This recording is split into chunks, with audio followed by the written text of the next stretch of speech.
So a good example to visually see how all of this actually translates into a project, we're gonna go here real quick and see another one of our partners.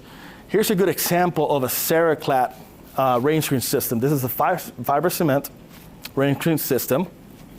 And the good thing about a product like this is that it gives you a lot of good aesthetic looks, a lot of good finishes, high in performance and very competitive in cost. How do they achieve that is one of the ways is that they have modular sizes, right? So they give you all that, but they have specific dimensions into which their panels come in. In the case of this one, we're looking at about 17 and 7/8 in width panel. We're gonna call it 18 inches to keep things simple. And as you can see, if your choice was to be able to design or you're trying to achieve an aesthetic look in installation where you have the panels vertically, well, now you're challenged because at an 18-inch offset, if we go to a more traditional wall, I think it's pretty clear you're not gonna be able to hit that stud. So how does that affect your commercial wall? Well, for an ArmorWall project, not at all.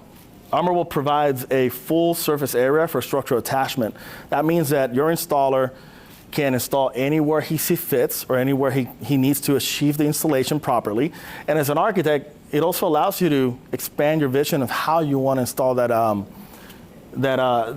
cladding. So in the case of ArmorWall, all you have is ArmorWall. You'll have their rail at the bottom. You put the panel, and then you put the clips anywhere that you need to put them, whether you're trying to hit an installation requirement, some type of performance certification based on a test, or just construction tolerance, right? Sometimes we're challenging the field.